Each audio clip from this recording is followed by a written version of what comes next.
कमरा हल्की पीली रोशनी में डूबा हुआ था। दीवारों पर पड़ती परछाइयाँ जैसे हर सांस के साथ सरक रही हों। सना लाल लहंगे में सजी बिस्तर के एक कोने पर सिकुड़ी बैठी थी। हाथों की मेहंदी अभी तक ताज़ा थी, मगर उंगलियों की कपकपाहट छुप नहीं रही थी। आंखों में सपने जरूर थे, मगर वो सपने किसी खुशी के नहीं थे। वो बस इस उम्मीद के थे कि शायद आज की रात नफरत की मोटी दीवार में कोई दरार पड़ जाए।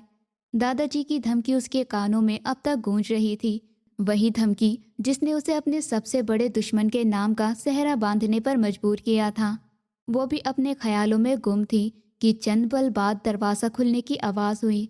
सना का दिल एक पल को रुक सा गया था।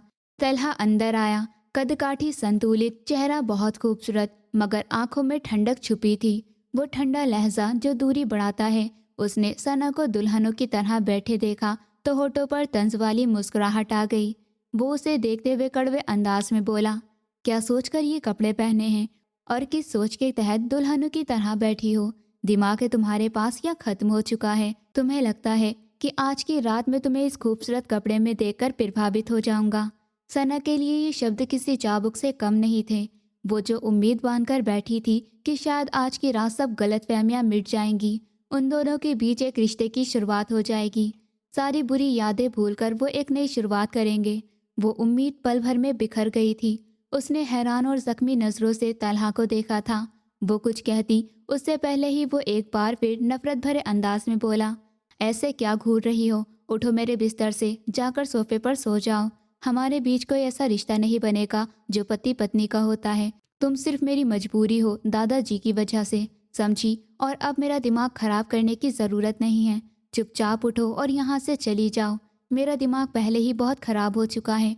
सबको समझाया था मुझे इस रिश्ते में ना बांधे, पर मेरी कोई सुनता कब है? सना के अंदर जैसे कोई बांध टूट गया था। वो झटके से सीधी हुई, आवाज़ में संयम की जगह कड़वाहट ने ले ली थी।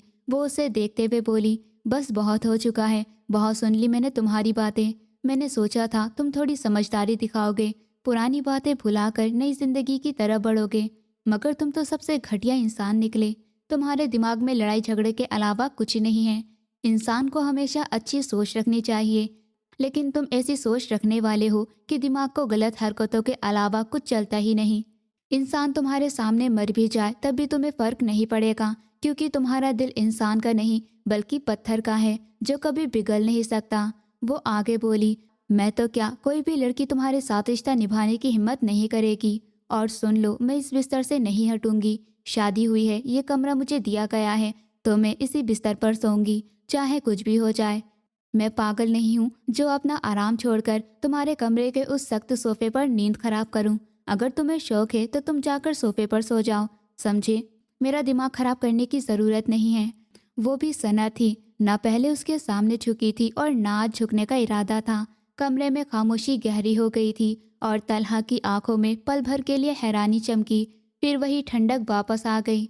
वो भी उसे देखते हुए इसी अंदाज में बोला, तो याद रखो, मैं भी किसी कीमत पर सोफे पर नहीं सोने वाला। मैं पागल नहीं हूँ जो तुम्हारे आराम का ख्याल करके अपनी नींद खराब करूँ। सना ने होठ दबाकर मुंह बनाया, जैसे जिद्दी बच्चे ने फैसला कर लिया हो। तो फिर एक तरफ लेट जाओ, मुझे कोई समस्या नहीं है। अगर तुम्हें समस्या है तो जा सकते हो, समझे? ये कहकर वो उठ खड़ी हुई। लहंगे का घेर संभालते हुए ड्रेसिंग रूम की तरफ बढ़ गई तो पायल की हल्की झनकार कमरे की खामोशी में चुप गई। आईने के सामने आकर उसने गहरी सांस ली। आंखों में आंसू थे, मगर गिरने से इनकार कर रहे थे। उसने गहरी सांसें लेकर खुद को संभालने की कोशिश की, मगर हिम्मत टूट रही थी। आज की रात हर लड़की के लिए बहुत मायने रखती है। वो भी आम लड़कियों जैसा दिल रखती थी, लेकिन इस दिल की, उसकी भावनाओं की कोई कदर नहीं की गई। जिस वक्त उमर साहब ने ये रिश्ता उसके सामने रखा था, उसने साफ मना कर दिया था। उसने दादाजी को बताया था कि जिस इंसान से आप मेरी शादी करवा रहे हैं, हमारे बीच बहुत फासला है, हमारे स्वभाव अलग हैं, बेहतर है आप मेरे लिए कोई और चुन लें। मगर उनकी जिद के आगे उसे हार माननी पड़ी। वो चुपचाप कपड़े बदलने लगी, इस बात से अनजान कि सिर्फ ये रात नहीं, कई और रातें भी इस मर्द के साथ गुजारनी है। तलहा की भारी सांसों की आवाज़ आ रही थी। दो अजनबी एक ही कमरे में, एक ही छत के नीचे, मगर बहुत दूर। इस रात ने दोनों के बीच लकीर खींच दी थी, ऐसी लकीर जो शब्दों से नहीं, जो शब्दों से बनी थी और शब्द कभी कभी तलवार से ज्यादा गहरे घाव देते हैं। कुछ देर बाद वो घरेलू कपड़े पहनकर बाहर आई। एक नज़र तलहा पर डाली जो सीमा बनाकर एक तरफ लेट गया था। वो भी तकिए से दीवार बनाकर दूसरी तरफ लेटकर करवट बदल चुकी थी। रात धीरे धीरे बीतती चली गई और दोनों के दिल एक दूसरे से और दूर होते जा रहे थे। अगली सुबह का सूरज अच्छी रोशनी के साथ उगा था। सुबह की रोशनी धीरे धीरे कमरे में फैल रही थी। खिड़की के पर्दे आधे खुले थे और सुनहरी धूप नर्म फर्श पर पड़ रही थी। सना ने नहाकर ताजगी भरा लिबास पहना और बाहर आई। उसके बाल अभी नम थे, खुशबू से भरे हुए। सामने सोफे पर तलहा बैठा था, हाथ में कुछ कागजात लिए, आंखों में हल्की परेशानी और चेहरे पर वही ठंडक।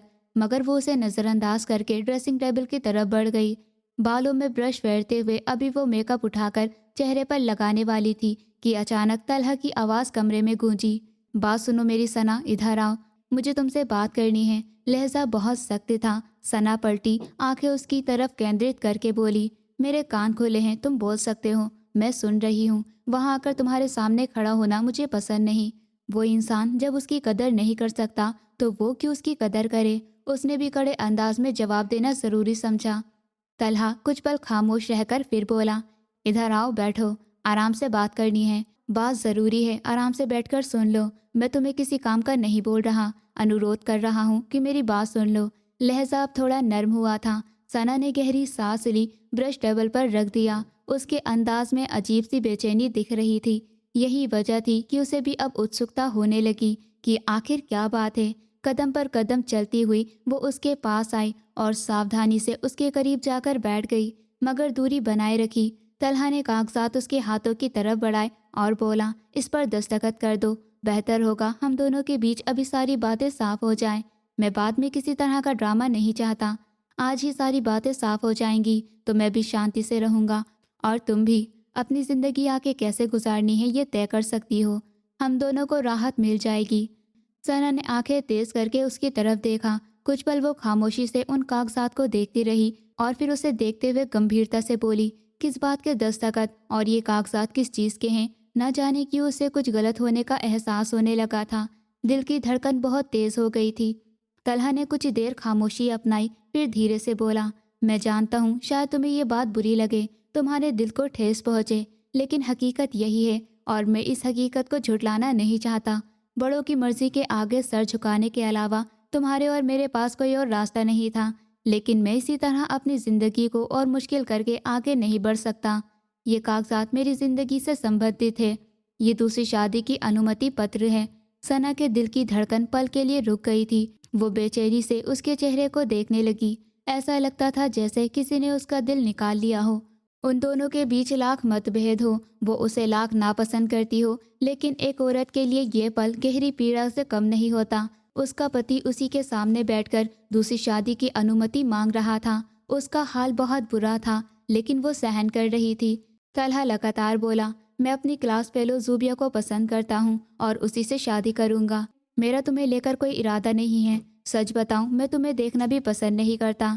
बुरा ना मानना, लेकिन यही सच है। सना ने सांसें रोक ली, आंखों में छुपे आंसुओं को छुपाते हुए नर्म लहजे में बोली, तुम मुझसे अनुमति क्यों ले रहे हो? तुम अपनी मर्जी के मालिक हो। दूसरी शादी करो या तीसरी, कौन रोक सकता है तुम्हें? जब तुम्हारे दिमाग में दूसरी औरत का ख्याल आ सकता है तो मेरे सामने बैठकर अनुमति मांगने की क्या जरूरत? तलहा गहरी सांस लेते हुए बोला, तुम मेरे चाचू की बेटी हो, बिना वजह घर में मेरी वजह से बदनामी हो। मैं ये नहीं चाहता, इसलिए अनुमति पर हस्ताक्षर मांग रहा हूँ ताकि बाद में तुम्हारे पिता मुझे लेकर तमाशा न बनाएं। और अगर हस्ताक्षर नहीं करना चाहती तो मना कर दो। न जाने क्यों उसका अपना दिल भी अजीब हो रहा था।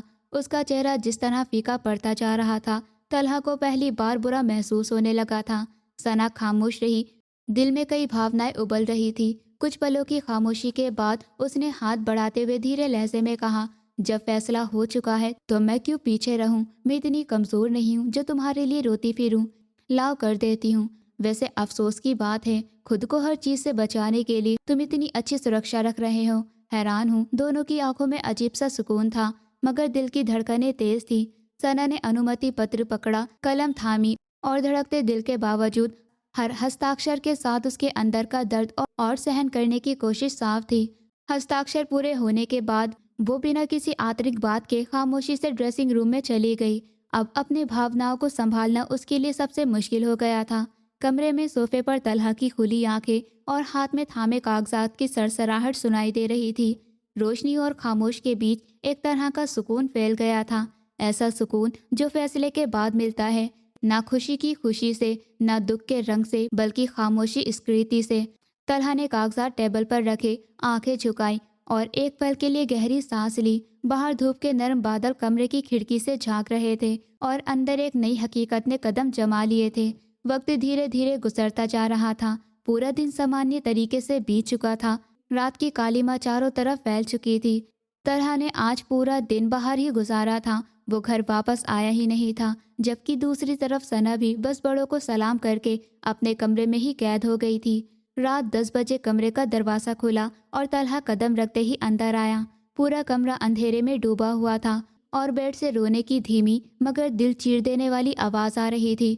उसने तुरंत लाइट जला दी। रोशनी में सना की शक्ल धुंधली सी नजर आई, जो चेहरे पर चादर डालकर खुद को छुपाए बैठी थी। तलहा ने एक तरफ बेड पर दूरी बनाकर बैठते हुए कहा, जब हिम्मत नहीं थी अनुमति पत्र पर हस्ताक्षर करने की, तो फिर किया क्यों? और अब रो क्यों रही हो? उसे अजीब सी बेचैनी होने लगी थी। उसका रोना उसे तकलीफ दे रहा था। वो किसी भी तरह उसे चुप करवाना चाहता था, लेकिन वो नामुमकिन था। सना की आवाज़ गले में अटकी और लड़खड़ाती हुई वो बोली, अनुमति पत्र पर हस्ताक्षर करके नहीं रो रही, बल्कि अपनी किस्मत पर रो रही हूँ। इस जिंदगी में जो इंसान मुझे मिला है, काश ऐसा इंसान ना मिला होता। काश इस तरह मेरी जिंदगी बर्बाद ना होती। तलहा के अंदर गुस्सा भड़क उठा। वो अपने हथेलियों से माथे पर दबाव डालते हुए बोला, कैसा व्यक्ति मिला है तुम्हें? जरा मुझे बताओ तो। ये शब्द उसकी गैरत भड़काने के लिए काफी थे। सना ने आंखें बंद करके चुप रहने की कोशिश की, फिर धीरे धीरे कहा, मेरा दिमाग खराब करने की ज़रूरत नहीं है और मैं अभी किसी झगड़े में पड़ने का इरादा नहीं रखती। तलहा ने सांस भरते हुए थोड़ा नर्म लहजा अपनाते हुए कहा, लेकिन मेरा इरादा अब हो चुका है। मुझे बताओ मैं किस तरह का मर्द हूँ कि तुम मुझ पर व्यर्थ इल्ज़ाम लगा रही हो? सना की आंखों में आंसू और गुस्सा एक साथ उबल रहे थे। वो गुस्से से उठ खड़ी हुई और उसके सामने खड़ी होकर बोली, तुम पर व्यर्थ इल्ज़ाम नहीं लगा रही, तुम्हें बता रही हूँ तुम्हारी हकीकत। तुम सबसे घटिया मर्द हो, जिसके नज़दीक औरत सिर्फ तकलीफ देने की चीज़ है। उसके शब्द कमरे के चारों तरफ गूंज रहे थे। शादी को आज दूसरा दिन हुआ है, लेकिन ऐसा लगता है जैसे मैं बहुत बड़ी जेल में आ गई हूँ। मेरे पैरों में जंजीर पड़ गई हो। तुम्हारी वजह से मेरी पढ़ाई अधूरी रह गई। मैंने कुछ नहीं कहा, बड़ों की मर्जी के आगे सर झुका दिया, और तुम अपनी मर्जी पूरी न होने पर मुझे इल्ज़ाम दे रहे हो, और मैं रो भी नहीं सकती। तलहा की आंखों में धुंधला सा छा गया, मगर वो खामोश रहा, सिर्फ उसके घाव देने वाले शब्दों को अंदर सोख रहा था। सना ने कुछ कदम पीछे बढ़ाते हुए अपने दिल की सारी कड़वाहट उसकी तरफ निकाली। ऊपर वाला तुम जैसा मर्द किसी औरत को ना दे, और मैं दुआ करूंगी कि तुम्हें वो सब मिले जो मैं सहन कर रही हूँ। लेकिन फिर भी जब तुम्हारी दूसरी शादी हो और तुम्हारी संतान हो, ऊपर वाला तुम्हें पहली संतान बेटी दे, फिर तुम्हें पता चलेगा बेटियों का दर्द कितना तकलीफ देता है। ये कहते हुए वो खड़ी हुई, आंखें नम, शरीर कांपता हुआ। वो रोते हुए ड्रेसिंग रूम में चली गई। दरवाज़ा बंद कर दिया। कमरा अचानक खामोश हो गया, लेकिन तलहा की आंखें और कान उसके हर शब्द पर जमे हुए थे। वो वहाँ बिल्कुल स्तंभ हो गया था। हर शब्द उसके कानों में हथौड़े की तरह बज रहा था। ऊपर वाला तुम्हें बेटी दे और फिर तुम्हें पता चले बेटियों का दर्द कितना तकलीफ देता है। ये शब्द उसके लिए बहुत क्रूर थे। तलहा की सांसें भारी थी, दिल में गुस्से, शर्मिंदगी और अंदरूनी दर्द का मिश्रित एहसास उबल रहा था। कमरे की रोशनी में वो कागजात और सोफे के किनारे को देख रहा था, लेकिन उसके दिमाग में सिर्फ वो आखिरी शब्द गूंज रहे थे। लंबी खामोशी के बाद उसने चुपचाप आंख बंद की, जैसे अंदर की सारी भड़कती आग को काबू में रखने की कोशिश कर रहा हो। सना के रोने की गूंज और उसके शब्दों ने कमरे की हवा में ऐसा सुकून पैदा कर दिया था, जो शांत नहीं बल्कि दर्द से भरा था। बाहर की हवा की ठंडी लहर कमरे के पर्दों से सरक रही थी, लेकिन अंदर दिल की धड़कनें और आंसुओं का शोर अभी तक खत्म नहीं हुआ था। हर कोने में अकेलापन, पछतावा और चुपती कड़वाहट साफ दिख रही थी, जैसे कमरा खुद भी उस दुख भरी रात का हिस्सा बन चुका हो। वक्त धीरे धीरे बीतता जा रहा था। 2 दिन खामोशी और दबाव के साथ गुजर गए थे। हवेली के लाउंज में सना उमर साहब के साथ बैठी चाय पी रही थी, कुछ सामान्य बातें कर रही थी ताकि दिल को थोड़ा सुकून मिले, मगर दिल की धड़कनें अभी भी बेचैन थी। कुछ पल बाद अचानक मुख्य दरवाजे की तरफ हलचल महसूस हुई। दोनों ने एक साथ दरवाजे की तरफ देखा। दरवाजे के बाहर जहीर साहब एक युवा लड़की के साथ खड़े थे। उमर साहब की आंखों में हैरानी और नाराजगी के निशान थे। उन्होंने तेज लहजे में पूछा, ये तुम्हारे पिता किस लड़की के साथ खड़े हैं? सना ने सर नामे हिलाया, मगर नजरें दरवाजे पर जमी थी। जहीर साहब जिसके साथ वो अनजान मगर खूबसूरत लड़की खड़ी थी, होठों पर हल्की मुस्कुराहट लिए अंदर आए। उमर साहब ने आंखें बड़ी करके कहा, ये किसके साथ आए हो तुम? और तुम 1 हफ्ते से टूर पर गए थे, पूरे 15 दिन लगाकर वापस आ रहे हो। बेटी का ख्याल भी नहीं आया तुम्हें? उसके निकाह में शामिल होना भी जरूरी नहीं समझा तुमने? इतना भी कौन सा जरूरी काम आ गया था? जहीर साहब ने शांत अंदाज में जवाब दिया, सबका ख्याल था मुझे बाबा, लेकिन एक ज़रूरी काम में फंस गया था और पूरे कार्यक्रम के दौरान वीडियो कॉल पर था और अपनी जिम्मेदारी कैसे पूरी करता। खैर इन बातों को छोड़ो। वो हल्की मुस्कुराहट लिए अपने साथ खड़ी लड़की की तरफ इशारा करके बोले, दरअसल अब्बा, मैंने दूसरी शादी कर ली है। ये मेरी बीवी कलसूम है। हम दोनों के बीच बहुत अच्छा संबंध है। मैं इनसे बहुत प्यार करता हूँ और ये भी मुझे बहुत चाहती है। हम दोनों ने कोर्ट मैरिज की है। सना के कानों पर जैसे बिजली गिर गई हो। उसके दिल की धड़कन रुक गई, शरीर जमसा गया। उसने बेचैनी से कहा, पापा, आपका दिमाग ठीक है? आपको पता है आप क्या बोल रहे हैं? ये लड़की मुझसे कुछ साल ही बड़ी होगी और आपने दूसरी शादी कर ली। इस उम्र में आपको मेरा ख्याल भी नहीं आया। वो बेचैनी से अपने पिता को देख रही थी। ऐसा लगता था जैसे उसके कदमों तले जमीन खिसक गई हो। जहीर साहब ने हंसकर कहा, हाँ तो क्या हुआ, मैं मर्द हूँ, किसी भी वक्त शादी कर सकता हूँ, इसमें गलत क्या है? और तुम इतना ड्रामा क्यों कर रही हो? खुशी से तुम अपने घर की हो गई हो और मर्दों को 4 शादियों की अनुमति होती है। मैंने कौन सा तुम्हारी माँ की जिंदगी में दूसरी शादी की है? उसे इस दुनिया से गए पूरे 4 साल हो गए हैं। पूरे 4 साल बाद मैंने अपनी जिंदगी में किसी को शामिल किया है। क्या मैं अपनी जिंदगी पूरी तरह से नहीं जी सकता? क्या मुझे इतना भी हक नहीं है? सना की आंखों में गुस्सा और दर्द का मिक्सचर था। वो तड़प कर बोली, पापा, ड्रामे की बात नहीं है। आप ऐसा कैसे कर सकते हैं? आपने अम्मी की जगह एक युवा लड़की को दे दी। चाहे आप दूसरी शादी, तीसरी, चौथी शादी कर सकते हैं, लेकिन कम से कम अपनी और उस लड़की की उम्र का ख्याल करें। आप ऐसा कैसे कर सकते हैं? मुझे यकीन नहीं आ रहा। जहीर साहब ने बेधड़क कहा, तो क्या फिर किसी बूढ़ी को दे देता तुम्हारी माँ की जगह? क्या हो गया है सना तुम्हें? तुम पढ़ी लिखी लड़की हो, इसके बावजूद ऐसी सोच वाली हो। मैं हैरान हो रहा हूँ। मुझे लगा था इस घर में मेरी दूसरी शादी को सबसे पहले तुम ही सपोर्ट करोगी, लेकिन तुम तो टिपिकल लड़की निकली और अब तुम्हारी शादी हो चुकी है। तुम अपनी मर्जी की मालकीन हो। देखो, मैंने तुम्हारी जिंदगी में हस्तक्षेप नहीं किया। तुम्हें विदा करने के बाद शादी की, मेरी कुर्बानी भी तो देखो। लेकिन नहीं, बस तुम्हें बिना वजह ड्रामा करके मुझे इल्जाम देकर खुद को अच्छा साबित करना है। सना बिल्कुल खामोश हो गई थी। वो हैरानी के समंदर में डूब रही थी। उसे यकीन ही नहीं आ रहा था कि उसका पिता क्या कर चुका है। आंखों से आंसू बहने लगे, शरीर कांप रहा था। दिल टूटने की स्थिति में वो सोफे पर बैठ गई थी। उमर साहब ने उसके कंधों पर हाथ रखते हुए कहा, तुम पागल हो गए हो, दिमाग खराब हो गया है तुम्हारा। किस तरह अपनी बेटी से बात कर रहे हो? वो हक रखती है तुमसे ये सवाल पूछने का। जहीर साहब ने थके हुए अंदाज में कहा, बस करे यार, दूसरी शादी की है, कोई गुनाह नहीं किया और इसमें कोई गलती भी नहीं है। मैं अब अपनी बीवी के साथ थोड़ी देर आराम करना चाहता हूँ। हम बहुत लंबे सफ़र से आए हैं। और उसे भी समझाए, बिना वजह ड्रामा न करे। ये कहकर जहीर साहब कलसुम को देखते हुए मुस्कुराकर बोले, चलो कलसुम, हम कमरे में चलते हैं, आप भी बहुत थक गई होगी। उस लड़की ने मुस्कुराकर सर हल्का सा हिलाया और एक तंज वाली नज़र सोफे पर बैठी सना पर डाली, जैसे कहना चाहती हो अब उसकी कोई अहमियत नहीं रही। पीछे सना सोफे पर बैठकर सर पकड़ती रह गई। आंखों से बहते आंसू, दिल की चोट और धड़कन की बेचैनी ने उसे पूरी तरह घेर लिया था। पहले तलहा और अब पिता, उसकी जिंदगी के दोनों मर्दों ने उसे दोहरी तकलीफ दे दी थी। उसके रोने की आवाज़ इतनी खामोश मगर दिल चीर देने वाली थी कि कमरे की हर चीज़ में गंभीर खामोशी छा गई थी। धूप की नरम किरणें उसके आंसुओं के साथ खेल रही थी, मगर अंदर का दर्द, धोखा और हैरानी ने हर चीज़ को फीका कर दिया था, जैसे वो रोशनी भी उसके दुख का सामना कर रही हो। सना के कानों में जहीर साहब के शब्द गूंज रहे थे और दिल में बेचैनी की छाया फैल गई थी। उसके लिए हवेली अब सिर्फ वो कमरा था, मगर वहाँ के हर कोने में सिर्फ धोखा और खालीपन था। और वो सोफे पर बैठकर बेबसी से अपने भावनाओं को सहन करने की कोशिश कर रही थी। वक्त धीरे धीरे बीतता जा रहा था। पूरा समय सामान्य तरीके से बीत गया था। रात का अंधेरा कमरे में छाया हुआ था। सना अपने कमरे के सोफे पर बैठी अपने पिता की हरकतों के बारे में सोच रही थी। दिल में गुस्सा, धोखा और हैरानी के विचार घूम रहे थे। सर झुकाए बैठी थी, आंखों में बेचैनी के निशान थे। कुछ पल बाद अचानक कमरे का दरवाज़ा खुला और तलहा अंदर आया। सना एक नज़र उसे देखकर बाथरूम की तरफ जाने के इरादे से खड़ी हुई। तलहा ने धीरे से कहा, ये घर में क्या बातें चल रही हैं? तुम्हारे पिता ने दूसरी शादी कर ली है, वो भी खुद से कई साल छोटी लड़की से कम तुमसे कुछ साल ही बड़ी होगी। मैंने अभी देखा, बहुत खूबसूरत है। चाचू को कहाँ से मिली तुम्हारी दूसरी माँ? सना तेज लहजे में बोली, अपने काम से काम रखो, हमारी जिंदगी में दखल देने की जरूरत नहीं है।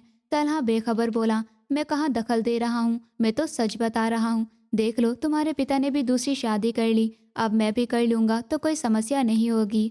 सना के कान लाल हो गए। वो गुस्से से बोली, तो रोका किसने है? आप कर लो जाकर, मेरी परवाह मत करो, कल नहीं तो आज ही कर लो, मुझे कोई फर्क नहीं पड़ता। ये कहकर वो जाने लगी, मगर तलहा ने अचानक उसकी कलाई थाम ली। वो उसे घूरते हुए बोला, तुम्हें इतना बुरा क्यों लग रहा है? तुम्हारे पिता ने दूसरी शादी की है, कोई गुनाह नहीं किया। सना ने सख्त लहजे में जवाब दिया, ऊपर वाले के लिए मैं तुम्हारे सामने हाथ जोड़ती हूँ, ये बातें मुझसे मत करो। मेरा दिमाग पहले ही खराब है और अब और दिमाग खराब हो जाएगा। अपने काम से काम रखो। तलहा ने कदम आगे बढ़ाकर कहा, मैं नहीं रख रहा अपने काम से काम, अब बताओ क्या कर लोगी? मैं तो तुम्हें परख रहा हूँ। वो कुछ कहने ही वाली थी कि उसी पल कमरे के दरवाजे पर हल्की दस्तक हुई। दोनों ने तुरंत उस तरफ नजर डाली। नौकरानी अंदर आई, सर झुकाकर बोली, तलहा साहब, आपको और बीवी साहिबा को उमर साहब ने अपने कमरे में बुलाया है। परिवार की मीटिंग रखी गई है, आप आ जाएं। तलहा ने सर हिलाते हुए कहा, अच्छा ठीक है, तुम जाओ, हम आ रहे हैं। नौकरानी कमरे से निकल गई तो तलहा दोबारा सना की तरफ मुड़ा और आंखों में शरारत के साथ मुस्कुराते हुए बोला, लगता है तुम्हारे पिता की क्लास लगने वाली है, चलो बड़ा मजा आएगा, सुनते हैं। शुक्र है मेरी बोरिंग लाइफ से सबकी नज़र हटकर तुम्हारे पिता की तरफ जाएगी। मुझे अंदाज़ा नहीं था तुम्हारे पिता इस उम्र में ये खेल खेलेंगे। वो जानबूझकर उसे चिढ़ा रहा था। 2 दिन से वो बिल्कुल खामोश थी और ये खामोशी उसे चुभ रही थी। सना गुस्से से पैर पटकते हुए बोली, तुम्हें मजा आएगा लेकिन मुझे नहीं, तुम मेरे भावनाओं को कभी समझ नहीं सकते। ये कहकर वो बाहर की तरफ बढ़ गई। कदम थोड़े सुस्त मगर गुस्से से भरे थे। तलहा ने उसके पीछे देखकर हंसते हुए कहा, चलो इंतजार कर रहा हूँ, देखते हैं क्लास किसकी लगती है। कमरे में रोशनी हल्की सी झिलमिला रही थी, पर्दों से नर्म हवा आ रही थी। सना के चेहरे पर गुस्सा और निराशा की छाया थी और तलहा के चेहरे पर मुस्कुराहट और चालाकी के निशान। कमरे में खास तनाव का माहौल था। खामोशी और हल्की आवाज़ों के बीच दोनों के बीच शब्दों की लड़ाई और भावनाओं की गर्मी महसूस हो रही थी। दूसरी तरफ कमरे में रोशनी नर्म लेकिन बुरी तरह फैली हुई थी। सोफे और कुर्सियों के बीच व्यवस्थित बैठक सजी हुई थी। एक तरफ जहीर साहब अपनी नई बीवी के साथ बैठे थे, दूसरे सोफे पर सादिक साहब और आयशा बेगम मौजूद थी, तलहा के माता पिता। दोनों की नज़रें नए आए लोगों पर केंद्रित थी। तलहा और सना अंदर आए और दोनों की मौजूदगी ने कमरे का माहौल एक पल के लिए ठहर सा दिया। सामने सोफे पर बैठे उमर साहब ने दोनों को देखते हुए कहा, तुम दोनों को मैंने 10 मिनट पहले बुलाया था और अब आ रहे हो? सना ने सर झुकाते हुए जवाब दिया, दादाजी माफ़ी चाहती हूँ, थोड़ी देर हो गई। वो एक तरफ खड़ी हो गई, आंखों में हल्की शर्मिंदगी और बेचैनी थी। उमर साहब ने जहीर साहब की तरफ देखते हुए सख्त लहजे में कहा, अब तुम मुझे बताओ ये क्या तमाशा है? अगर तुम्हें दूसरी शादी करने का इतना शौक था तो मुझे बता सकते थे, मैं तुम्हारी उम्र के हिसाब से लड़की ढूंढकर शादी करवा देता। लेकिन तुमने ये क्या नया खेल शुरू किया? अपनी बेटी से कुछ साल बड़ी लड़की से शादी कर ली। जहीर साहब ने शांत लहजे में कहा, तो अब्बा इसमें गलत क्या है? आप पूरे परिवार को इकट्ठा करके क्या साबित करना चाहते हैं? उमर साहब के चेहरे पर सख्ती और हैरानी दोनों साफ थे। वो आगे बोले, अब शादी हो चुकी है, क्या अब मैं उससे तलाक लूं? आपको ये सब मजाक लगता है? बीवी है ये मेरी, निकाह हुआ है हमारा। उमर साहब सर झुकाते हुए बोले, मैं कभी नहीं कहूँगा कि तुम तलाक दो, तलाक गुनाह है, ऊपर वाले के नज़दीक सबसे नापसंद काम है। मैं क्यों कहूँ कि तुम इस लड़की को तलाक दो? सना और तलहा ने एक दूसरे को देखा। दोनों दिल ही दिल में जानते थे कि उनके लिए भी तलाक का फैसला एक विचार का हिस्सा था, मगर अब उमर साहब की बातों ने हर योजना को शर्मिंदगी में बदल दिया था। उमर साहब ने आगे कहा, तुम्हारी उम्र नानी बनने की है, दादा बनने की है और तुम इस मोड़ पे पड़ गए, इतना दिमाग खराब हो गया तुम्हारा। सना दिल ही दिल में सोचने लगी, जब संबंधी नहीं बनेगा तो नाना दादा कैसे बनेंगे? उमर साहब कुछ और कहने वाले थे कि कलसुम धीरे मगर आत्मविश्वास भरे लहजे में बोली, देखिए अंकल, मैं जानती हूँ आपके नज़दीक ये सब मजाक होगा, लेकिन अब हमारी शादी हो चुकी है। आप सबके बीच बैठकर मुझे और मेरे पति को इस तरह अपमानित नहीं कर सकते, ये गलत है, सामाजिक तौर पर भी और कानूनी तौर पर भी। बेहतर होगा आप सब सीमा में रहें और कृपया हमें शांति से जीने दें। हम दोनों एक दूसरे के साथ खुश हैं। हम दोनों एक दूसरे के साथ खुश हैं ना? ज़हीर साहब ने सर हिलाया और उसका हाथ थाम कर कहा, बिल्कुल ठीक कहा तुमने। हम दोनों एक दूसरे के साथ खुश हैं। हमें किसी तीसरे की सलाह या अनुमति की ज़रूरत नहीं। मैं अपनी बेटी की शादी कर चुका हूँ, अपनी जिम्मेदारी से मुक्त हो चुका हूँ, तो अब मेरी मर्जी में कुछ भी करूँ। आप लोग मुझे ताना नहीं देंगे। ये कहते हुए वो खड़े हुए औपचारिक अंदाज में कमरे से बाहर की तरफ बढ़ गए। सना भी आंखों में आंसू लिए खामोशी से कमरे से बाहर निकल गई। हर कदम के साथ उसके दिल की धड़कनें तेज हो रही थी, लेकिन जुबान पर कुछ नहीं आया। कमरे में छाई खामोशी में सिर्फ उमर साहब और ज़हीर साहब की दूर की बातों की गूंज बाकी थी, और एक पल के लिए हर व्यक्ति अपने ख्यालों में खो गया था। उसके जाने के बाद सादिक साहब ने अपने पिता के हाथ को दबाकर हौसला दिया था, जबकि वो सर हिलाकर रह गए थे। कमरे से निकलते हुए सना के दिल में गुस्सा, दुख और निराशा सब एक साथ उभर रहे थे, और उसके कदम धीरे धीरे मगर हद्दे अंदाज में जमीन को छू रहे थे, जैसे हर कदम के साथ वो अपनी हालत को संभाल रही हो। कमरे की हवा नर्म थी, मगर उसकी खामोशी में छुपा तनाव और परिवार की बेचैनी की तीव्रता महसूस हो रही थी। रात धीरे धीरे पिघलती चली गई। अगली सुबह का सूरज अच्छी रोशनी के साथ उगा था। सुबह की रोशनी कमरे में धीरे धीरे फैल रही थी। तलहा के कमरे में पर्दों के बीच से आती धूप फर्श पर लकीर बना रही थी। कमरे में खामोशी थी, बस बाथरूम से पानी गिरने की लगातार आवाज आ रही थी। कुछ पल बाद कमरे का दरवाजा अचानक खुला और कलसुम बिना अनुमति अंदर आई। उसके कदमों में आत्मविश्वास था, जैसे वो उस जगह के लिए अजनबी ना हो। आंखों में शरारत चमक रही थी, होठों पर बदमाशी भरी मुस्कुराहट थी। कपड़े काफी टाइट थे, जो उसके शरीर पर साफ दिख रहे थे। वो धीरे धीरे चलती हुई ड्रेसिंग टेबल के पास रुकी, सामने रखे परफ्यूम को उठाया, ढक्कन खोला और गहरी सांस लेकर खुशबू महसूस की। उसके होठों पर हल्की मुस्कुराहट फैल गई। अभी वो दूसरा परफ्यूम उठाकर सूंघ रही थी कि उसी पल बाथरूम का दरवाजा खुला और तलहा तौलिए से बाल पोंछता हुआ शर्ट के बिना बाहर आया। अपने कमरे में उसे देखकर वो बुरी तरह ठिठक गया। कदम वहीं जम गए। उसे बिल्कुल अंदाजा नहीं था वो कमरे में आएगा तो ये नज़ारा देखेगा। उसे लगा था सना होगी, इसलिए जानबूझकर शर्ट के बिना बाहर आया था, ताकि थोड़ी लड़ाई कर सके, उसे परेशान कर सके। लेकिन अब उसकी जगह किसी और को देखकर वो बहुत असहज हो गया। आंखों में साफ हैरानी और परेशानी थी। कलसुम ने उसकी हालत देखकर और भी सुकून महसूस किया।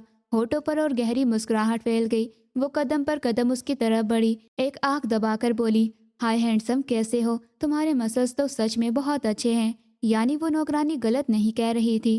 तुम नियमित जिम जाते हो। ऐसी बॉडी वाले पति के लिए लड़कियां बहुत दुआएं करती हैं। उसने उसके बाजू को छूते हुए तारीफ की तो तलहा तुरंत एक कदम पीछे हटा। उसकी आवाज में घबराहट साफ थी। आप यहाँ क्यों आई हैं? कोई काम है? न जाने क्यों उसने दिल ही दिल में जोर से उस पर दुआ की कि सना कमरे में न आए। सामने खड़ी औरत उम्र में कम थी और जिस तरह वो दूरी मिटाए खड़ी थी उसे कुछ भी अच्छा नहीं लग रहा था, मगर चाचू की बीवी होने की हैसियत से वो सम्मान देने पर मजबूर था। अगर उसकी जगह कोई और होती अब तक अपमानित करके कमरे से निकाल चुका होता। कलसुम ने लापरवाही से कांधे उचकाए और उसे देखते हुए बोली, नहीं, बस सोचा तुमसे मिल लूं। मुझे पता चला कि इस घर में एक हैंडसम लड़का भी है, तो सोचा क्यों न एक बार मिल लिया जाए। कल तुम्हें देखा था, अपनी बीवी के साथ खड़े थे, मगर ज्यादा ध्यान नहीं दे पाई क्योंकि सब उल्टी सीधी बातें कर रहे थे और मेरे पति मुझे कमरे में ले गए। तुमसे मिलने का मौका ही नहीं मिला। सोचा आराम से कमरे में ही मिल लूं। तलहा ने कोई जवाब नहीं दिया। वो सीधा अलमारी की तरफ बढ़ा और तेजी से शर्ट निकालने लगा। उसे न जाने क्यों घबराहट होने लगी थी। पहली बार उसे महसूस हुआ कि कुछ गलत होने वाला है। वो जल्दी जल्दी शर्ट निकाल रहा था, जैसे उस पल को जल्दी खत्म करना चाहता हो, मगर कलसुम एक बार फिर उसके करीब आ गई। उसने हंसते हुए उसके बाजू पर हाथ रखा। तुम रोज जिम जाते हो, बॉडी थकती नहीं, इतने हैंडसम हो और मसल सच में बहुत जबरदस्त हैं। तुम्हें रोज जाने की क्या जरूरत? बिना वजह खुद को थकाते हो। हफ्ते में 3 दिन चले जाया करो। वो आगे कुछ कहती, उसी पल कमरे का दरवाजा दोबारा खुला और सना अंदर आई। सामने का नजारा देखकर वो ठिठक गई। तलहा और कलसुम को इतने करीब खड़ा देखकर उसकी आंखों में हैरानी और सदमा एक साथ उभर आया। तलहा के हाथ भी पल भर को रुक गए, जैसे शब्द और हरकत दोनों छोड़ गए हों। कलसुम ने सना को देखते ही मुस्कुराकर माहौल को और उलझा दिया और वो हंसते हुए आगे बढ़ी, जैसे सब कुछ सामान्य हो। कैसी हो बहू? सोचा अपने दामाद से मिल लूं। फिर सना की तरफ देखकर मजाकिया अंदाज में बोली, तुम्हारा पति बहुत हैंडसम है, जरा संभाल कर रखना, कहीं कोई चुरा न ले। ऐसे मर्दों को छुपा कर रखा जाए तभी वो सुरक्षित रहते हैं, वरना खूबसूरत लड़कियां कब उन्हें अपनी अदाओं के जाल में फंसा लें कुछ पता नहीं चलता। ये कहकर उसने ठहाका लगाया और कमरे से निकल गई, जैसे जानबूझकर कोई घाव छोड़ गई हो। कमरे में खामोशी छा गई। सना की नजरें तलहा पर जमी थी, जिनमें सवाल भी थे और शक भी। तलहा ने तुरंत बोलने की कोशिश की, आवाज़ घबराई हुई थी। उसे देखते हुए बोला, जैसा तुम सोच रही हो वैसा नहीं है। मैं सिर्फ बाथरूम से बाहर आया था और वो पहले से कमरे में थी। मैंने सिर्फ सम्मान देने के लिए बात की और वो खुद मेरे करीब आ गई। जिस बात का उसे डर था वही हुआ था। उसने कई दुआएं दिल ही दिल में मांगी थी कि सना उस औरत के जाने से पहले कमरे में ना आए, लेकिन ऐसा नहीं हुआ। वो पहले ही आ गई थी। सना ने धीरे धीरे सरनामे हिलाया। उसकी आवाज़ में थकान और निराशा थी। वो उसे देखते हुए बोली, मुझे नहीं पता था कि तुम इस हद तक भी जा सकते हो। अफसोस है मुझे मेरे दादाजी की पसंद पर। किसी को तो छोड़ दो, इतनी बेइज्जती मत करो कि जब तुम्हारी बारी आए तो तुम सहन भी ना कर पाओ। ये कहते हुए वो पल भर नहीं रुकी, पलटकर कमरे से बाहर चली गई। दरवाज़ा बंद होने की हल्की आवाज़ कमरे में गूंजी। तलहा वही खड़ा रह गया। उसने गुस्से और बेबसी में मुठ्ठियां बींच ली। सीने में अजीब सी जलन थी। ना वो खुद को पूरी तरह बेकसूर साबित कर पाया था, ना हालात उसके काबू में रहे। कमरे की खामोशियां पहले जैसी नहीं थी। वो इल्ज़ाम, शक और टूटते रिश्ते की खामोशी बन चुकी थी। वक्त धीरे धीरे बीतता जा रहा था। पूरा दिन सामान्य तरीके से बीत गया था। रात का सन्नाटा कमरे में फैला हुआ था। माध्यम बल्ब की रोशनी दीवारों पर साए बना रही थी। तलहा दरवाज़ा बंद कर अंदर आया तो सामने बिस्तर पर सना नींद की मुद्रा में मोबाइल स्क्रीन में गुम थी। उसकी उंगलियां तेजी से स्क्रीन पर चल रही थी, जैसे वो खुद को किसी और दुनिया में व्यस्त रखना चाहती हो। तलहा की मौजूदगी महसूस होते ही उसने एक पल में मोबाइल बंद किया, साइड टेबल पर रखा और बिना कुछ कहे करवट लेकर लेट गई, जैसे कमरे में वो अकेली हो। तलहा खामोशी से अपनी तरफ आकर बैठ गया। कुछ पल यूं ही बीत गए। कमरे में सिर्फ घड़ी की टिक टिक सुनाई दे रही थी। फिर उसने हल्की आवाज में कहा, सना, मुझे तुमसे बात करनी है, मेरी बात सुनोगी? सना ने आंखें बंद रखी। लहजा ठंडा था। मेरे पास इतना फालतू समय नहीं है कि मैं तुम्हारी बातें सुनूं, मुझे आराम करना है। तलहा ने गहरी सांस ली। देखो, जो सुबह तुमने देखा था ऐसा कुछ नहीं है जैसा तुम सोच रही हो। मैं बेकसूर हूँ। वो खुद हमारे कमरे में आई थी। अगर तुम्हें यकीन नहीं तो तुम जाकर उनसे पूछ सकती हो। सना ने अचानक आंखें खोली, मगर करवट नहीं बदली। आवाज में कड़वाहट घुली हुई थी। तुम उसे इतना सम्मान क्यों दे रहे हो? तुम्हें लगता है वो सम्मान देने लायक है? तलहा ने तुरंत जवाब दिया, जानता हूँ वो सम्मान देने लायक नहीं है, लेकिन तुम मुझ पर शक क्यों कर रही हो? ये सुनकर सना उठकर बैठ गई। उसकी आंखों में नमी और गुस्सा एक साथ था। आखिर तुम्हें समस्या क्या है? तुम्हें इतनी तकलीफ क्यों हो रही है कि अगर मैं तुम पर शक कर रही हूँ? तुम्हें तो मेरी परवाह ही नहीं है ना? दूसरी शादी करने वाले हो, अनुमति पत्र पर हस्ताक्षर भी ले चुके हो और कुछ समय बाद मुझसे तलाक भी ले लोगे। तो अगर मैं शक कर रही हूँ तो तुम्हें क्या समस्या है? तला के चेहरे पर एक पल को सख्ती छा गई। उसने धीरे से कहा, मैं सिर्फ अपनी सफाई पेश कर रहा हूँ। सना की हंसी कड़वी थी। सफाई मत पेश करो। जब तुम्हें मुझ में दिलचस्पी नहीं है, मुझे बीवी नहीं मानते, मेरे साथ रिश्ता नहीं रखना चाहते, तो फिर ये समस्या क्यों? इतना क्यों सोच रहे हो? मत सोचो, मैं उस लायक नहीं हूँ। ये कहकर वो दोबारा करवट लेकर लेट गई। उसकी पीठ तलहा की तरफ थी। कुछ पलों बाद उसके कांधे हल्के हल्के हिलने लगे। आंसू खामोशी से तकिए में सूखे जा रहे थे। दिल के अंदर कुछ टूटकर बिखर रहा था, मगर वो आवाज नहीं बनाना चाहती थी। तलहा वही बैठा रहा। उसकी नजरें सना की पीठ पर जमी थी। उसे अंदाजा था कि उसके शब्द उसके लिए कितने दर्द देने वाले थे। वो कुछ कहना चाहता था, मगर शब्द गले में अटक गए। न वो अपनी बेगुनाही साबित कर पा रहा था और न उसकी खामोशी उसके दर्द को कम कर पा रही थी। उसने खुद पैदा किया था। कमरे में खामोशी गहरी होती चली गई। बाहर कहीं दूर कुत्ते भौंकने की आवाज आई। फिर से शांत हो गया। सना के आंसू बहते रहे और तलहा खामोशी से देखता रहा। न जाने क्यों आज उसे सच में बहुत बुरा लग रहा था। उसकी बातें, उसका लहजा, उसकी उदासी, सब कुछ अब उसे खुद चुभने लगा था, मगर वो सहन कर गया। शायद इसलिए कि उसके पास कोई और रास्ता नहीं था, या शायद इसलिए कि उस रात सच बोलने की हिम्मत भी उसे नहीं थी। वक्त तेजी से बीतता जा रहा था। एक हफ्ता गुजर चुका था, मगर सना के दिल पर जमी उदासी की परत वैसी ही थी। उस सुबह वो किचन में खड़ी अपना सादा नाश्ता तैयार कर रही थी। चूल्हे पर रखे बर्तन से हल्की आवाज आ रही थी और वो बेपरवाही से चम्मच हिला रही थी। दिमाग कहीं और अटका हुआ था कि अचानक तेज कदमों की आवाज सुनाई दी। एक नौकरानी लगभग दौड़ती हुई अंदर आई। सांस फूली हुई थी। बीबी साहिबा, उमर साहब की तबीयत बहुत खराब हो रही है। उसने घबराहट में कहा। उन्हें सांस लेने में तकलीफ हो रही है, आप जल्दी देखें। सना के हाथ से चम्मच छूट गया। उसने नाश्ता वहीं छोड़ा और बिना सोचे किचन से निकलकर उनके कमरे की तरफ दौड़ पड़ी। दिल जोर जोर से धड़क रहा था, कदम लड़खड़ा रहे थे। उसी पल तलहा भी घबराए हुए अंदाज में सीढ़ियों को फांदता हुआ नीचे आया। क्या है? उसने तेजी से पूछा। दादा को क्या हुआ है? नौकरानी कुछ कहने ही वाली थी कि सना ने ना में सर हिलाया और तलहा के साथ उमर साहब के कमरे की तरफ बढ़ गई। कमरे में घुसते ही नजारा देखकर उसकी चीख गले में अटक गई। उमर साहब बिस्तर पर बेसुध पड़े थे, हाथ पैर ढीले छोड़े हुए। सांस की कोई हलचल नहीं थी। दादाजी, सना दौड़कर उनके पास गई, उनके कांधे हिलाए मगर कोई प्रतिक्रिया नहीं मिली। तलहा ने तुरंत नौकरों को आवाज दी, जल्दी करो, गाड़ी निकालो। दोनों ने मिलकर उमर साहब को संभाला। कुछ ही पलों में हवेली में हलचल मच गई। नौकरों की मदद से उन्हें गाड़ी में डालकर तुरंत अस्पताल की तरफ रवाना हुए। अस्पताल पहुंचते ही उन्हें इमरजेंसी में ले जाया गया। दरवाजा बंद होते ही सना और तलहा गलियारे में बेचैन खड़े रह गए। सफेद दीवारें, तेज रोशनी और मशीनों की आवाजें माहौल को और भी भारी बना रही थी। सना के हाथ कांप रहे थे, आंखें दरवाजे पर जमी थी। तलहा ने उसकी तरफ देखते हुए धीरे से कहा, परेशान मत हो, हौसला रखो, दादा को कुछ नहीं होगा। सना ने बस सर हिला दिया। शब्द उसके पास नहीं थे। दिल में एक अनजाना डर बैठा हुआ था। कुछ पलों बाद दरवाजा खुला और डॉक्टर बाहर आए, सफेद कोट में, चेहरा गंभीर। दोनों ही देखते दौड़कर आगे बढ़े। डॉक्टर साहब, तलहा की आवाज़ कांप रही थी। डॉक्टर ने धीरे से सर ना में हिलाया। हमें अफसोस है, उनका देहांत हो गया है। वो घर पर ही सांस रोक चुके थे। उन्हें बड़ा दिल का दौरा पड़ा था। शब्द जैसे हवा में जम गए। सना और तलहा दोनों पत्थर की तरह अपनी जगह खड़े रह गए। सना के कानों में शोर सा गूंजने लगा। कदमों तले जमीन खिसक गई। कुछ पलों बाद तलहा ने बेचैनी से कहा, ऐसे कैसे? वो अपनी तबीयत खराब कैसे कर सकते हैं? रात तो वो बिल्कुल ठीक थे, मुझसे बातें कर रहे थे। ऐसे कैसे वो मर सकते हैं? डॉक्टर ने गंभीरता से जवाब दिया। उन्हें बड़ा दिल का दौरा पड़ा। दिल की चारों नसें बंद हो गई थी। हमने पूरी कोशिश की लेकिन कुछ नहीं कर पाए। आप लोग हौसला रखें, कागजी कार्रवाई पूरी करके आप शरीर ले जा सकते हैं। डॉक्टर के जाते ही सना की टांगों ने साथ छोड़ दिया। वो वही जमीन पर बैठ गई, फिर बेसुध होकर गिर पड़ी। उसके मुंह से दिल दहला देने वाली सिसकियां निकलने लगी।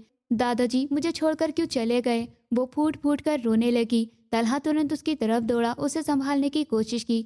सना, खुद को संभालो प्लीज। मगर सना की हालत बेजान होती जा रही थी। उसके आंसू रुकने का नाम नहीं ले रहे थे। अस्पताल का गलियारा गवाह था कि एक मजबूत स्तंभ के गिरने का और दो टूटे हुए अस्तित्वों का, जो अभी ये समझ भी नहीं पा रहे थे कि उनके सर से छाया हमेशा के लिए उठ चुका है। वक्त की रफ्तार न कभी रुक सकी है और न रुक पाएगी। उमर साहब के जाने के बाद पूरा घर जैसे सांस लेना भूल गया था। एक हफ्ता बीत चुका था मगर दुख की मोटी चादर अभी दीवारों, फर्शों और लोगों के चेहरों पर जमी हुई थी। उस रात अंधेरा असामान्य रूप से गहरा था। हवेली की बाहर की लाइटें बुझी हुई थी और तलहा के कमरे के अंदर मध्यम से लाइट जल रही थी। तलहा धीरे से दरवाजा खोलकर अंदर आया। कदम रखते ही उसकी नजर सामने बेड पर बैठी सना पर पड़ी। वो खामोशी से अपने कपड़े समेटकर एक बैग में रख रही थी। उसके चेहरे पर न आंसू थे, न किसी तरह की घबराहट, बस एक अजीब सी शक्ति थी जो तलहा के दिल में चुभ गई। ये क्या कर रही हो? वो हैरानी से बोला। और कहाँ जा रही हो तुम? सना ने सर भी नहीं उठाया। उसने एक और कपड़ा मोड़ा और शांत लहजे में बोली, जा रही हूँ यहाँ से, अपने कमरे में वापस। तलहा एक कदम आगे बढ़ा। अचानक से ये सब। वो रुकी, फिर आंखें बंद करके सांस ली और उसकी तरफ देखा। मैं और तुम दादाजी की वजह से एक दूसरे की जिंदगी में आए थे।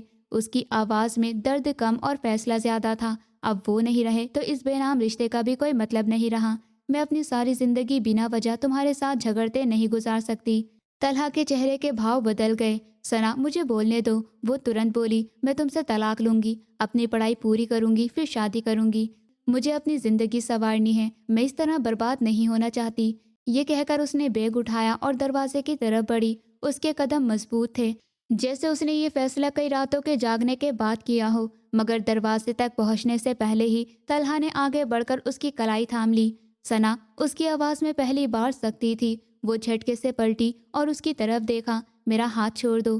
तलहा ने उसे अपने करीब खींचते हुए कहा, क्या मैंने तुमसे कहा है कि मैं तुम्हें तलाक दूंगा? क्या मैंने तुम्हें उस दिन के बाद जुबिया का जिक्र भी किया? मुझे बोलने दो। वो झुंझलाकर बोली, मुझे छोड़ो, मुझे जाना है। उसने हाथ छुड़ाने की कोशिश की मगर तलहा ने पकड़ मजबूत रखी, ना सख्त ना ढीली, बस फैसला करने वाली। ये हाथ मैंने छोड़ने के लिए नहीं थामा। उसकी आवाज़ धीमी मगर गहरी थी। मैं तुमसे लंबी चौड़ी बात नहीं करूँगा। सना ने उसकी आंखों में देखा। वहाँ जिद नहीं थी, गुस्सा भी नहीं, बस एक अजीब सा आग्रह था। तो फिर क्या चाहते हो? उसकी आवाज़ में पहली बार डगमगाहट आई। तल्हा एक कदम और करीब आ गया। सिर्फ आज मैं अपने काम से बताऊंगा कि तुम मेरी कौन हो और मेरी जिंदगी में अब क्या जगह रखती हो। कमरे की खामोशी भारी हो गई। दीवार पर लगी घड़ी की टिक टिक सुनाई दे रही थी। सना कुछ कहने वाली थी कि तल्हा उसके और करीब हो गया। उसके हाथ अभी भी उसकी कलाई पर थे, मगर पकड़ में अजीब सी सुरक्षा थी, जबरदस्ती नहीं। सना की सांसें अनियमित हो गई। वो नजरें चुरा गई, जैसे खुद को संभालने की कोशिश कर रही हो। दिल के अंदर कहीं टूटा हुआ भरोसा हल्का सा हिला, मगर डर अभी भी था। तल्हा ने धीरे से कहा, मैं तुम्हें जाने नहीं दूंगा, कम से कम इस तरह नहीं। वो कुछ कहती इससे पहले ही वो उसकी सांसों को अपनी पकड़ में ले चुका था और धीरे धीरे उसे अपने करीब करता जा रहा था। वो छटपटाई। उसने अलग होने की कोशिश की, लेकिन उसने इतनी आसानी से उसे काबू किया कि वो खुद अब उसके साथ शामिल हो गई। उनके बीच हर पर्दा गिरता जा रहा था। रात धीरे धीरे अपने आखिरी चरण पर पहुंच गई। अगली सुबह का सूरज अच्छी रोशनी के साथ उगा था।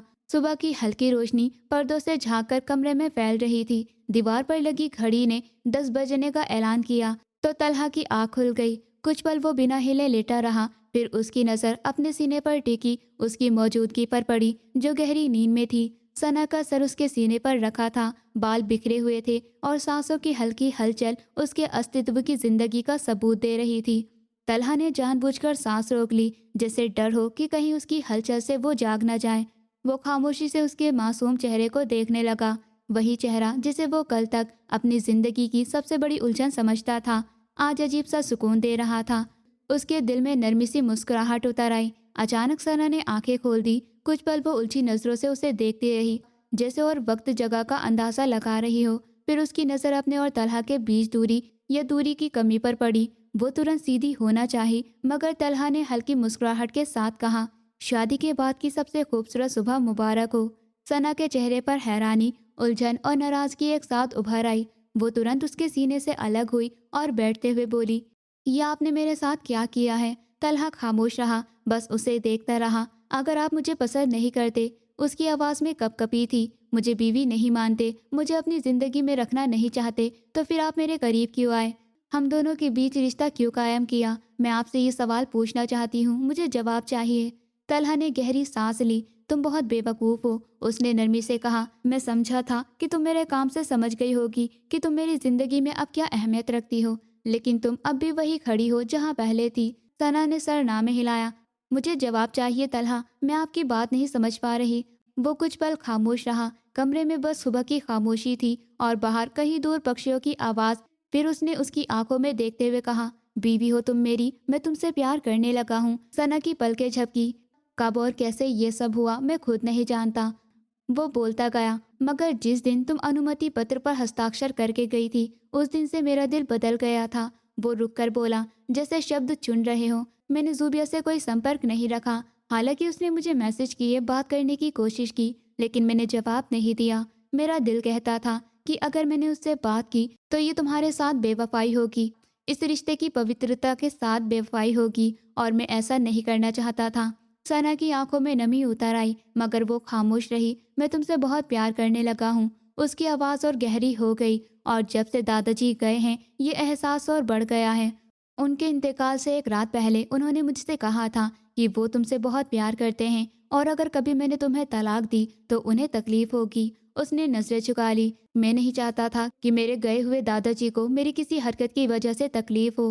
वो उसके करीब आया, आवाज़ धीमी हो गई। मुझे माफ़ कर दो सना। उसने धीरे से उसके सीने पर दोबारा सर रख दिया। उसकी आंखें बंद हो गई। दिल में जो डर, शक और बेचैनी थी वो धीरे धीरे पिघलने लगी।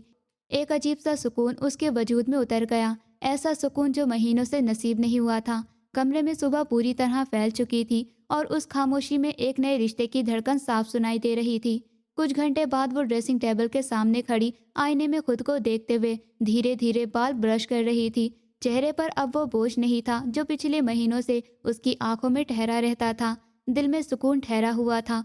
उसी पल बाहर से अचानक शोर की आवाज़ आई, जैसे किसी ने चीख कर बात की हो। उसके हाथ रुक गए। उसने तुरंत मुड़कर सोफे पर बैठे तल्हा को देखा। दोनों की नजरें मिली और बिना कुछ कहे वो एक साथ कमरे से बाहर निकल आए। हॉल में कदम रखते नजारा चौंकाने वाला था। नौकर एक तरफ सहमे खड़े थे, हवा में तनाव साफ महसूस हो रहा था। बीच में जहीर साहब कलसुम का हाथ सख्ती से थामे खड़े थे। उनकी आंखों में गुस्सा, दुख और शर्मिंदगी सब एक साथ जमा थी। तुम खुद को क्या समझती हो? जहीर साहब की आवाज़ हॉल में गूंजी। मेरे पैसे पर ऐश करोगी, मुझे धोखा दोगी और मैं बेखबर रहूंगा। सना तुरंत आगे बढ़ी। पापा, उसकी आवाज़ में घबराहट थी। ये क्या हो रहा है? आप इस तरह तमाशा क्यों लगा रहे हैं? सब देख रहे हैं, नौकर भी हैं। अगर आप दोनों के बीच कोई समस्या है तो कमरे में सुलझाएं। जहीर साहब ने लाल आंखों से उसे देखा। तुम्हें पता है इस लड़की ने तुम्हारे पिता के साथ क्या किया है? उन्होंने कुलसुम की तरफ इशारा किया। मेरे निकाह में होते हुए मेरे ही दोस्त के साथ रातें गुजार रही थी। उसे लगा मुझे पता नहीं चलेगा, मगर मैं सब जानता हूँ। कुलसुम के चेहरे का रंग उड़ गया। ये झूठ है, वो घबराए लहजे में बोली। ऐसा कुछ ही नहीं हुआ, आप मेरी बात सुने। खामोश। जहीर साहब की आवाज़ काँप रही थी। इसी की वजह से मैंने अपनी बेटी पर गुस्सा किया, उसकी बात नहीं सुनी, उसके निकाह में शामिल नहीं हुआ। मैंने अपने पिता के सामने भी आंखें बंद रखी और ये औरत मेरे ही पीठ में छुरा घोंप रही थी। अचानक जोरदार थप्पड़ की आवाज़ गूंजी। कुलसुम लड़खड़ाकर एक कदम पीछे हुई। हॉल में पूरी खामोशी छा गई। मैं जहीर अहमद पूरे होश में तुम्हें तलाक देता हूँ, तलाक देता हूँ, तलाक देता हूँ। उनकी आवाज़ टूट रही थी।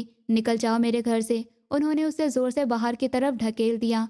कुलसुम ने आखिरी नज़र सब पर डाली। नज़र में जिद, नफरत और हार सब कुछ था, और तेज कदमों से दरवाजे से बाहर चली गई। दरवाज़ा बंद होते ही जहीर साहब के अंदर जैसे सब टूट गया। वो वही खड़े खड़े फूट फूट कर रोने लगे। कांधे हिल रहे थे, आंसू बह रहे थे। सना तुरंत आगे बढ़ी और उन्हें मजबूती से गले लगा लिया। पापा, उसकी आवाज़ भीग गई थी। जहीर साहब रोते हुए बोले, मुझे माफ़ कर दो बेटा, मैंने तुम्हारा ख्याल नहीं किया। मैंने अपने पिता का भी ख्याल नहीं किया, जब इस दुनिया में नहीं है। मैं बहुत शर्मिंदा हूँ। तलहा भी आगे आया और सम्मान से उन्हें गले लगाया। कोई बात नहीं चाचू, उसने शांत मगर मजबूत लहजे में कहा। गलती इंसान से ही होती है। असल बात यह है कि आपने समय पर सच देख लिया। सना ने उनके कंधे पर हाथ रखा। हम आपके साथ हैं पापा। सादिक साहब और उनकी बीवी भी करीब आ गए। जहीर साहब ने दोनों को बारी बारी देखा, फिर मजबूती से अपने सीने से लगा लिया। उस पल उनकी आंखों में पछतावे के साथ साथ एक वादा भी था कि अब वो अपने रिश्तों को नजरअंदाज नहीं करेंगे। हॉल में खामोशी थी, मगर वो खामोशी खाली नहीं थी, इसमें सुकून था। सच का बोझ हल्का हो चुका था और एक बिखरा हुआ घर दोबारा जुड़ने लगा था। ये अंत नहीं था, बल्कि एक सबक सिखाने वाली नई शुरुआत थी, जहां गलती मान लेना ही सबसे बड़ी जीत बन गया था। दोस्तों, उम्मीद करती हूँ आपको हमारी कहानी पसंद आई होगी। कहानी पसंद आई है तो वीडियो को लाइक करें, चैनल पर नए हैं तो चैनल को सब्सक्राइब करें, और हाँ, नोटिफिकेशन बेल को ज़रूर दबाएं ताकि अगली अपडेट सबसे पहले आपको मिले।